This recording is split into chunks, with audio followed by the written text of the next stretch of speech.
तो हेलो नमस्कार साथियों, आज हम 26 दिसंबर की करंट अफेयर्स पढ़ाने वाले हैं। तो चलिए स्टार्ट करते हैं। अगर वीडियो अच्छा लगे तो हमारे चैनल को सब्सक्राइब करिएगा। Thank you so much.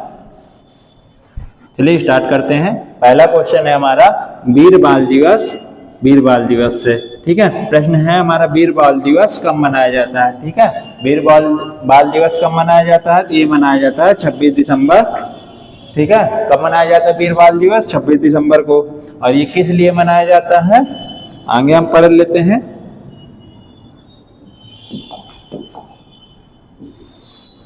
वीर बाल दिवस क्यों मनाया जाता है? वीर बाल दिवस 26 दिसंबर का दिन भारत के इतिहास में बहुत ही भावुक और गर्व का दिन है। यह दिन सिखों के 10वें गुरु गोविंद सिंह के छोटे साहिबजादों, क्या नाम था उनका?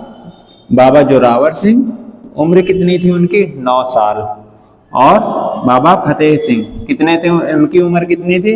7 साल की महान शहादत को याद करने का दिन है। मुगलों ने उन्हें धर्म बदलने के लिए मजबूर किया था और उन्होंने वीरता से मना कर दिया था। उन्हें सरहिंद में जिंदा दीवार में चुनवा दिया गया था। फिर प्रधानमंत्री मोदी ने 2022 में इस दिन को उनके साहस को जान सके, इसके लिए उन्होंने क्या किया? इस दिन को मनाने का फैसला किया। क्या है? वीर बाल दिवस। ठीक है, तो क्या हुआ था जब गुरु गोविंद सिंह के दोनों साहबजादे थे, जो कौन थे? जिनकी उम्र एक की थी 7 साल और एक की थी 9 साल। ठीक है, जब ये मुगलों ने क्या किया? इनसे ये कहा कि आप अपना धर्म परिवर्तन कर आप भी मुस्लिम बन जाइए, लेकिन इन्होंने साफ मना कर दिया।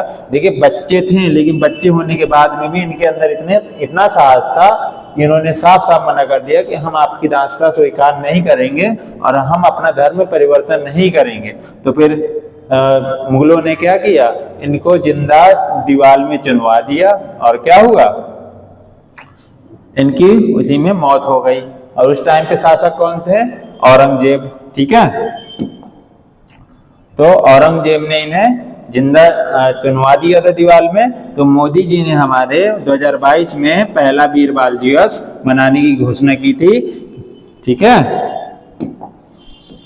तो याद रखिएगा, क्वेश्चन बहुत आता है पेपर में कि वीर बाल दिवस कब मनाया जाता है। कब मनाया जाता है? 26 दिसंबर। ये है उनकी फोटो। ठीक है, ये बड़े साहिबजादे हैं जिनकी उम्र थी 9 साल और ये थे छोटे साहिबजादे जिनकी उम्र कितनी थी? 7 साल।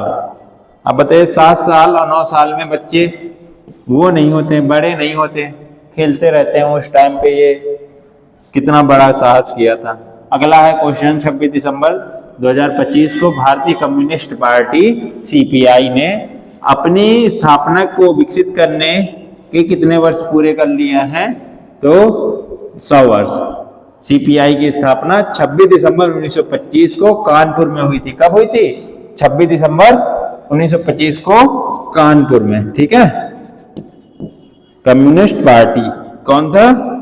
Communist party. कब? 26 दिसंबर को इनको 100 साल हो गए हैं। तो मोस्टली अभी इस समय ग्रुप डी में बहुत ही ज्यादा पूछे जा रहे हैं करंट अफेयर्स के नए क्वेश्चन, तो भूलिएगा मत।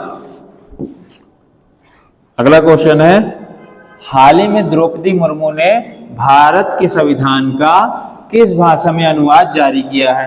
किस भाषा में जारी किया है? तो ये जारी किया है संथाली भाषा में। क्यों अब यह इसका स्पष्टीकरण देख लेते हैं। यह एक बहुत ही सकारात्मक कदम है, क्योंकि जो द्रौपदी मुर्मू है वो भी संथाली से ही हैं। संथाली, ठीक है, हमारी राष्ट्रपति श्री द्रौपदी मुर्मू जी खुद संथाल आदिवासी समुदाय से आती हैं। उन्होंने भारत के संविधान का संथाली भाषा में अनुवाद जारी किया। आपको बता दें कि संथाली भाषा 2003 में 92वें संविधान संशोधन के तहत संविधान की 8वीं अनुसूची में शामिल किया गया था। ठीक है, इसकी अपनी लिपि है, ओल क्या है, ओल्ड चिकी कहते हैं इसे। इसकी लिपि को क्या कहते हैं, ओल्ड चिकी। क्या कहते हैं, ओल्ड चिकी कहते हैं। ठीक है, इस कदम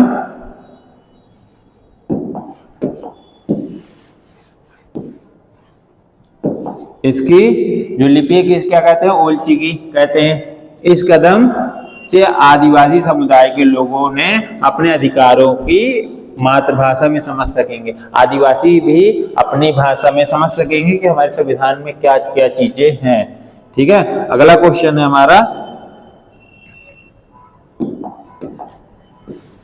अगला क्वेश्चन है हमारा, नई दिल्ली में सम्मेलन का उद्घाटन किसने किया? नई दिल्ली में सम्मेलन का उद्घाटन किसने किया? किसने किया था? केंद्रीय गृह मंत्री ने। ठीक है, नई दिल्ली में एक सम्मेलन का उद्घाटन किसने किया था? ठीक है, और क्यों किया था ये आगे पढ़ लेते। नई दिल्ली में आयोजित इस अहम सम्मेलन में देश की सुरक्षा पर चर्चा हुई। गृह मंत्री अमित शाह ने आतंकवाद, ठीक है, के खिलाफ जीरो टॉलरेंस की नीति पर, ठीक है, जोर दिया। इस सम्मेलन का मुख्य उद्देश्य एनआईए, यानी एनआईए का फुल फॉर्म क्या होता है, राष्ट्रीय जांच एजेंसी, और राज्यों की पुलिस के बीच बेहतर तालमेल बिठाना, ताकि आतंकी नेटवर्क और उनकी फंडिंग को खत्म किया जा सके। तो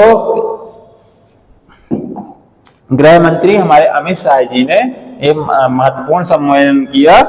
ठीक है, अगला क्वेश्चन है, भारत की किस वैश्विक पहल का उपाध्यक्ष बना है? भारत किस वैश्विक पहल का उपाध्यक्ष बना है? किसका बना है?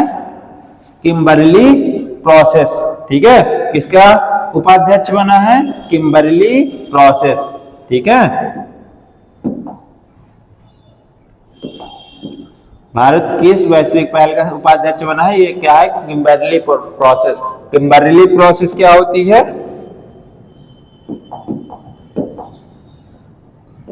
देखिए हम पढ़ लेते हैं आगे, किम्बरली प्रोसेस क्या होती है। ठीक है, यह भारत के लिए गर्व की बात है, खासकर हमारे हीरा उद्योग के लिए। सबसे पहले समझिए कि किम्बरली प्रोसेस क्या है। ठीक है, जैसे कि हमने बोला था कि किम्बरली प्रोसेस क्या है, ये हम पढ़ते हैं कि किम्बरली प्रोसेस है क्या। यह दुनिया भर के देशों का एक समूह है। ठीक है, क्या है? दुनिया भर के देशों का एक समूह है। ठीक है, जो यह सुनिश्चित करता है कि बाजार में बिकने वाले हीरे कॉन्फ्लिक्ट डायमंड या ब्लड डायमंड, क्या है? कॉन्फ्लिक्ट डायमंड, भूलिएगा नहीं, क्वेश्चन पेपर में बहुत आता है कि कॉन्फ्लिक्ट डायमंड क्या होता है और ब्लड डायमंड क्या होता है। ठीक है, तो क्या है? यह दुनिया भर के देशों का एक समूह है जो यह सुनिश्चित करता है कि बाजार में बिकने वाले हीरे कॉन्फ्लिक्ट डायमंड या ब्लड डायमंड ना हो। यानी क्या है? ऐसे हीरे जिनका इस्तेमाल युद्ध या हिंसा को फंड करने के लिए ना किया गया हो।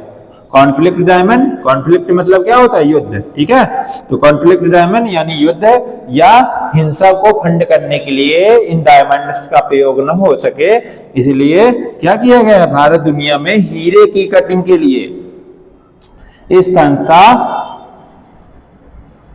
ठीक है, भारत हीरे की कटिंग के लिए और पॉलिशिंग के लिए सबसे बड़ा केंद्र है। भारत हीरे की कटिंग के लिए और पॉलिशिंग के लिए सबसे बड़ा केंद्र है। ठीक है, खासकर सूरत, भारत में सबसे ज्यादा हीरे कटिंग और पॉलिशिंग कहाँ सबसे ज्यादा होती है? सूरत में। ठीक है, इस संस्था में भारत की भूमिका बहुत ही महत्वपूर्ण है। ठीक है, और भारत अब उपाध्यक्ष बना है और 2026 में इसका क्या बनेगा? अध्यक्ष बनेगा। क्या बनेगा? अध्यक्ष बनेगा। ठीक है, तो किम्बरली प्रोसेस क्या है?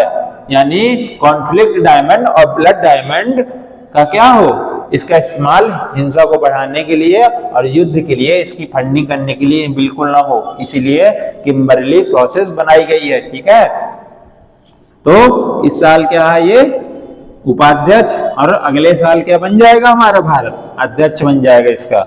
ठीक है, अगला क्वेश्चन है हमारा पीसा से रिलेटेड। पीसा महोत्सव का आयोजन कहाँ किया गया है? ठीक है, पीसा, पीसा विशाखापट्टनम आंध्र प्रदेश में। अब क्या होता है ये पीसा?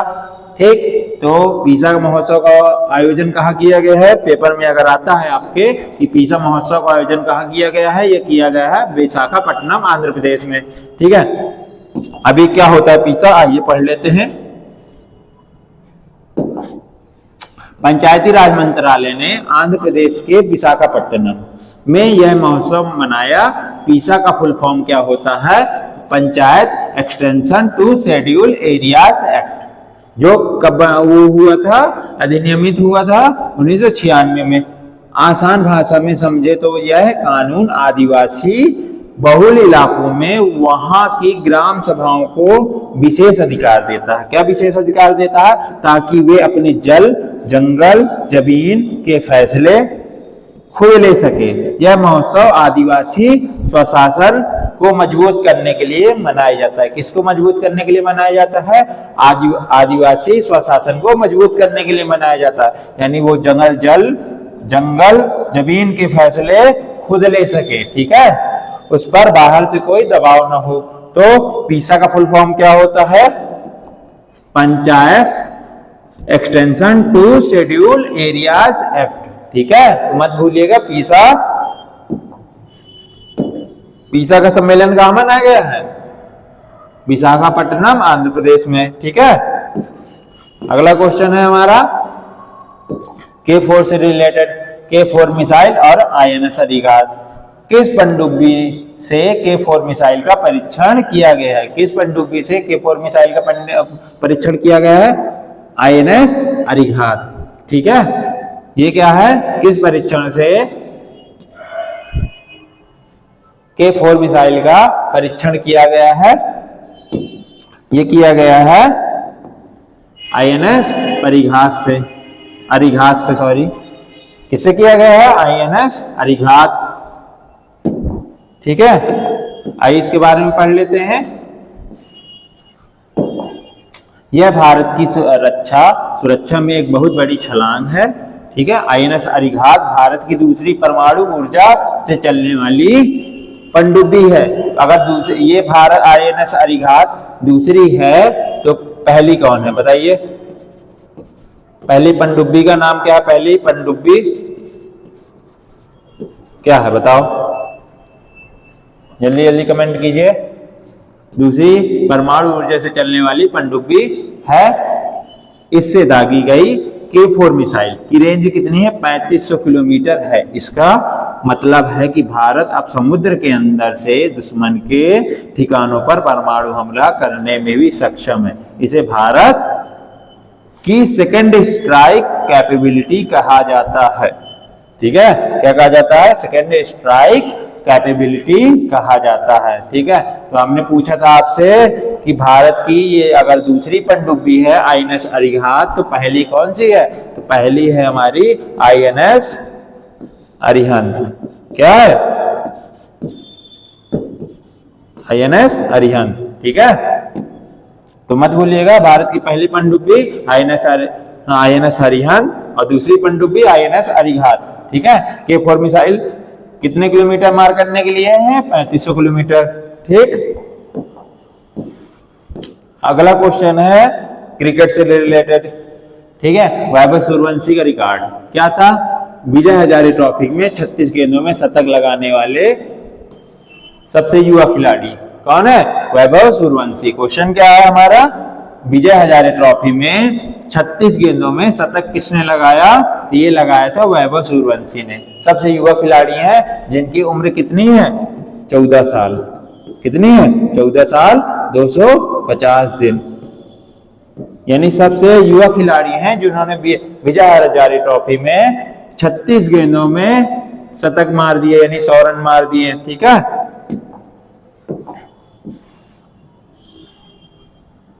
इसके स्पष्टीकरण में पढ़ लेते हैं। क्रिकेट के मैदान में एक अद्भुत खबर आई है जो कि है बिहार के बेहद युवा नेता वैभव सूर्यवंशी। कहाँ के? बिहार के। वैभव सूर्यवंशी की विजय हजारे ट्रॉफी में, जो कि भारत के घरेलू वनडे टूर्नामेंट है। विजय हजारे क्या है? एक घरेलू टूर्नामेंट है, में तहलका मचा दिया।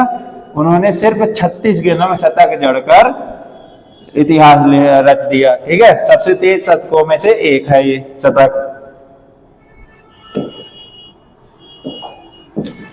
अगला है हमारा वैभव सूर्यवंशी। ये हमारे वैभव सूर्यवंशी जी, जिन्होंने 36 गेंदों में कितने रन मारे हैं? 100 रन।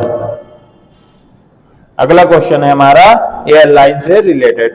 ठीक है, 3 नई एयरलाइंस, किन 3 नई एयरलाइंस को मंजूरी मिली है? ठीक है, अभी आपने इंडिगो का क्राइसिस देखा था ना, इंडिगो का क्राइसिस देखा था ना, क्योंकि ये देश के 65% कस्टमर को क्या किए, अपने पास रखे हैं। तो इसीलिए सरकार को अब समझ में आया कि और जो भी घरेलू कंपनियां हैं उनको भी मौका देना चाहिए, जिससे बाजार पे मोनोपोली ना हो पाए। तो सरकार ने अल हिंद एयर, फ्लाई एक्सप्रेस और शंख एविएशन को मंजूरी दे दी। ये क्या है? घरेलू एयरलाइंस हैं, अल हिंद एयर, फ्लाई एक्सप्रेस और शंख एविएशन।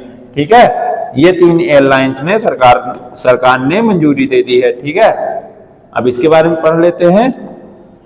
भारत का एविएशन मार्केट हवाई यात्रा बाजार दुनिया योजना के सबसे छोटे से छोटे शहरों को जोड़ने के लिए दिया जा रहा है।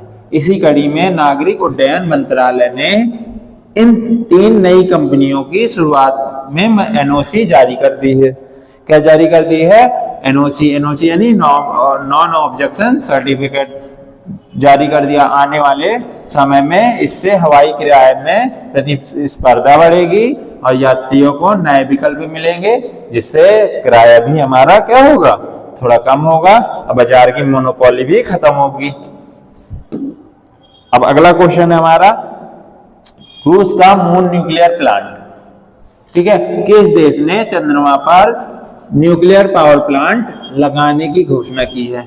ये किसने की है? रूस ने। किसने की है? चंद्रमा पर न्यूक्लियर पावर प्लांट किसने लगाने की घोषणा की है? रूस ने। इसकी अंतरिक्ष एजेंसी का नाम क्या है? रॉसकॉस्मोस। क्या नाम है? रॉसकॉस्मोस। क्या नाम है? रॉसकॉस्मोस। ठीक, चंद्रमा पर न्यूक्लियर पावर प्लांट लगाने की घोषणा की है। अब अंतरिक्ष में दौड़, जो कि परमाणु ऊर्जा में एंट्री हो रही है, सबकी एंट्री हो 2036 तक चांद पर न्यूक्लियर पावर प्लांट लगाएगा। क्या है? रूस 2036 तक चांद पर पावर प्लांट लगाएगा, क्योंकि चांद पर रातें बहुत लंबी होती हैं, धरती के 14 दिन के बराबर। यानी इसमें 14 दिन और 14 रातें होती हैं। क्या होती हैं? 14 रात और 14 दिन होती हैं और 14 रात होते हैं। तो इसमें क्या है, सोलर पैनल तो काम कर नहीं सकता, इसलिए अगर भविष्य में वहां इंसानी बेस बनाना है तो लगातार बिजली के लिए न्यूक्लियर एनर्जी एकमात्र विकल्प है। इस प्रोजेक्ट को में कौन भी साथ देगा? चीन। ठीक है, कौन साथ देगा? चीन भी साथ देगा।